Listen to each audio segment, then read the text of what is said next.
दूसरा ऑप्शन ये है कि आप BLA के कैंप्स आपको पता होंगे कहाँ हैं कहाँ नहीं है, and you know where the camps are of the TTP. Will you carry out warfare against them, targeted strikes against them, openly without fear कि जी हम इंटरवेंशन कर रहे हैं किसी मुल्क के अंदर to defend yourself? This is changing the rules. तो अब ये है कि the war has come to you. Will you take the war back? लोग हैरान होते थे कि मैं किसका जिक्र कर रहा हूं, उसी का उसने कहा है कि वही चला रहा है ये सारा कुछ, मोदी के बिहाफ पर और राह के बिहाफ पर। ये सारी जो पाकिस्तान में टेररिस्ट एक्टिविटीज हो रही हैं, इसका जिम्मेदार रॉ अजीत डोभाल और उसका वो सेल है जो उसने कायम किया हुआ है टू डिस्ट्रॉय CPAC। तो एक तो ये होगी। दूसरी बात वो ये कहते हैं कि पाकिस्तान के खिलाफ भारत खुफिया जंगी हिकमत अमली के ब्लूप्रिंट पे अमल कर रहा है। This is a sort of a war situation. आप सामने भी नहीं आ रहे हैं, लेकिन आप अपने जिस मुल्क को दुश्मन समझते हैं उसको ब्लीड करवा रहे हैं। ये उस स्ट्रेटजी कहते हैं। आगे वो कहते हैं जो इससे ज्यादा खौफनाक बात उन्होंने की, मोदी सरकार एक मुकम्मल दहशतगर्द हुकूमत है और ये न सिर्फ इलाकाई बल्कि आलमी अमन के लिए भी खतरा है। ये उन्होंने क्यों कहा? इसलिए कि रॉ ने कनाडा में जाके एक लीडर, सिखों के एक लीडर का कत्ल किया, मेजर सिंह का। बिल्कुल याद है आपको? कहने का मतलब ये है अब भारत को बिल्कुल उसके कपड़े उतारे जा रहे हैं कि वो किस किस्म की दहशतगर्दाना कार्रवाइयों में। उसने ये कहा, एक आप फिर वो टूटी खोल दे कश्मीर वाली, टू टेल इंडिया अच्छा ये बात है, ये हम टूटी खोल रहे हैं, फिर जहादी जाएंगे लड़ने के लिए वहाँ, ठीक। Then you will attack, launch counter attacks, जो आपने नहीं की, आपने रोकी हुई है सारी, वो आपने डिसबैंड कर दिए हैं यहाँ जिहादी ग्रुप्स को। आपके बहुत से जिहादी लोग इंडिया ने यहाँ असैसिनेट कर दिए, but can you revive the जिहाद अगेंस्ट इंडिया एंड कश्मीर, और उसके क्या कॉन्सिक्वेंसेज होंगे? एक ही ऑप्शन है आपका। पन्नू साहब ने, मोदी सरकार ने भारत को रियासती सरपरस्ती में दहशतगर्दी का आलमी मरकज बना दिया है। ये बिल्कुल ठीक है, कोई दो राय इसके बारे में नहीं है। आप देखिए अमेरिका में कार्रवाई करने की इन्होंने कोशिश की, वहां जाके लोगों को मारने की। पाकिस्तान में रॉ की इन्फिल्ट्रेशन और कोशिश के यहाँ पर अमन ना हो, इसकी पूरी तारीख है। बिल्कुल बुखारी साहब, अब भारत के इन्वॉल्वमेंट को हम तभी कंट्रोल कर सकते हैं जब हम अपने इंटरनल फैक्टर्स को कंट्रोल करेंगे। अफगानिस्तान सबसे बड़ी बात, अब ये जो इलीगल स्पेक्ट्रम है बुखारी साहब, इसको कैसे कंट्रोल करना है? अफगानिस्तान में 20 से ज्यादा तंजीमें हैं, दहशतगर्द तंजीमें वहां मौजूद हैं। हमें तो पहले अफगानिस्तान। नमस्कार दोस्तों, मेरा नाम है विश्वनाथ और आप देख रहे हैं विश्वनाथ रिएक्शन चैनल। तो पाकिस्तान में ट्रेन हाईजैक पर DJ ISPR ने क्या कहा और क्या प्रोपेगेंडा चल रहा है, और इन लोगों का मलबा आप किन किन देशों पर डाल रहे हैं ये लोग खुद अपने ही देश में हाँक देते और ये मलबा दूसरे के देशों में मड़ कर रख देते, अपनी हंडी दूसरे के सर पर फोड़ते हैं ये लोग। तो क्या हुआ और क्या खबर, क्या DSPR ने क्या बोला, तो जानने से पहले शेयर सब्सक्राइब कमेंट ज़रूर कर देना। तो क्वेटा से बलूचिस्तान जाने वाली ट्रेन, तो भाई उसमें आर्मी के सैनिक भी रहते थे और अपना अधिकारी ISIS के अधिकारी, वो सब उस ट्रेन में आवाजाही चालू रहती थी। इससे पहले भी क्वेटा में फिदायीन हमला हुआ था। क्वेटा स्टेशन पर सुसाइड बॉम्बर ने सुसाइड कर लिया था और वहाँ पे 12-13 आर्मी के जवान भी मारे गए थे और आम लोग भी मारे गए थे। वैसे ही अब ट्रेन में हाईजैक हुआ, आर्मी चीफ कुछ बोल रहा है और उधर BLA कुछ बोल रही है। BLA बोल रही है 100 से ज़्यादा आर्मी के जवान मारे गए, और इधर आर्मी चीफ बोल रहे हैं कि 30-35 जितने थे वो BLA के आतंकवादी को मार दिए। तो इनमें बहुत फ़र्क है भाई बोलने में। तो पाकिस्तान के मीडिया का प्रोपेगेंडा और अपना ही मलबा किसी और देश के ऊपर डाल रहे हैं, तो पहले देख लेते हैं पाकिस्तानी मीडिया क्या क्या बोल रही है। सबको अपना हिस्सा डालना होगा। साथ ही साथ प्रोग्राम में बात करेंगे बलूचिस्तान में जाफर एक्सप्रेस पर जो हमला हुआ है, इसके बाद कई इंकशाफात सामने आ रहे हैं, भारत की इन्वॉल्वमेंट सामने आ रही है, अफगानिस्तान की भी इन्वॉल्वमेंट के हवाले से आज हम प्रोग्राम में बात करेंगे। प्रोग्राम प्यार की कबर जाकर सुनिए कि हमने इंडिया के कुत्तों को जो है मार दिया है और उसने डायरेक्टली इंडिया का और अफगानिस्तान का नाम लिया है कि जाफर एक्सप्रेस पर हमला मुल्क से बाहर दहशतगर्दों का प्लान था। अफगानिस्तान हुकूमत पर जोर देते हैं कि जिम्मेदारों के खिलाफ कार्रवाई करें आप। सो इंडिया और बलूचिस्तान दोनों को नाम लेके हमने नामजद कर दिया कि इस साने के पीछे वो है। ठीक हो गया जी।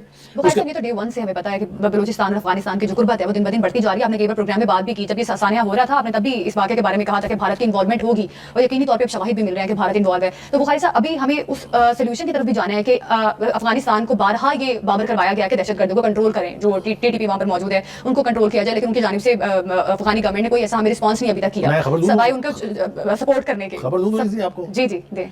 जो पक्तिया में हुआ था ना, याद है आपको? जी जब हमने चेस करके उनको पक्तिया के अंदर जाके मारा था उन लोगों को जो यहाँ कार्रवाई करके गए थे। इस किस्म की अब बहुत सारी कार्रवाइयां होंगी, इसलिए कि जितनी वार्निंग्स दी जा सकती थी अफगानिस्तान को वो दी जा चुकी हैं, बिल्कुल, जितनी बार उनको वार्न किया जा चुका है हो गया, बस बहुत होती है ना। बिल्कुल बुखारी साहब, जो इनको हम लॉजिस्टिक सपोर्ट दे रहे हैं, हमें वो भी बंद कर देनी चाहिए फिर अफगानिस्तान को। एब्सोल्युटली, देखे ना गुरपतवंत सिंह पन्नू, उन्होंने तो कोई लगी लिपटी रहने नहीं दी है। 2-3 बातें उनकी मैं जल्दी से सुनाना चाहता हूँ। उन्होंने कहा कि बलूचिस्तान ट्रेन हमले का जिम्मेदार रॉ है, अगला हमला ज्यादा जाने ले सकता है। वो वेल इन्फॉर्म्ड आदमी है, वो वहां बैठा हुआ। उसने कहा कि अभी और प्लानिंग हो रही है। वो अजीत डोवल जिसका मैं जिक्र करता था तो लोग हैरान होते थे कि मैं किसका जिक्र कर रहा हूं, उसी का उसने कहा है कि वही चला रहा है ये सारा कुछ मोदी के बिहाफ पर और राह के बिहाफ पर। ये सारी जो पाकिस्तान में टेररिस्ट एक्टिविटीज हो रही हैं, इसका जिम्मेदार रॉ, अजीत डोवल और उसका वो सेल है जो उसने कायम किया हुआ है टू डिस्ट्रॉय सी पैक। तो भाई पाकिस्तानी मीडिया और पाकिस्तानी एजेंसीज बोल रही है, DGISPR बोल रहा है कि हमें खबर मिली है और खबर में बोला गया है रॉ का हाथ और इंडिया और अफ़गानिस्तान का हाथ है इस हाईजैक में। तो भाई तुम्हारे जो एजेंसीज है क्या हगने जाती है क्या? तुम्हारी एजेंसीज क्या खाना खाने के लिए जाती है क्या? अरे एक बार हमारा ब्रह्मोस छूटकर तुम्हारे देश में आ गया था, तुम्हें 2 दिन तक पता नहीं चला था। इतनी तो निकम्मी एजेंसी और आर्मी है तुम्हारी। पहले तालिबान ठोक रहा था, अब तुम्हारे यहाँ BLA के ऊपर तुम अत्याचार करोगे, उनके लोगों के औरतों के साथ रेप करोगे और उधर वो लोगों को उठा कर लेकर जाओगे, तो वो लोग तुम्हें छोड़ेंगे क्या? सबसे घटिया आर्मी हो पाकिस्तानी आर्मी, घटिया लोग हो तुम लोग। BLA के ऊपर, वो बलूचिस्तान के ऊपर तुम अत्याचार पे अत्याचार कर रहे हो, उनकी महिलाओं के साथ रेप करते हो। फिर दिन दहाड़े कुछ बोलते हैं लोग, आवाज़ उठाते हैं तो दिन दहाड़े तुम लोगों को गायब कर देते हो। वो लोगों बलूचिस्तान के लोग इतने गायब हो चुके हैं उनका अभी तक पता नहीं है। इतने तुम लोगों को अत्याचार करोगे कि वो लोग तुम्हें छोड़ेंगे क्या? अब वहाँ की मीडिया, आप उनको DGISPR ने बोला कि हमें खबर मिली है रॉ का हाथ है और इंडिया का हाथ है। तो उनको खबर किसने दी भाई?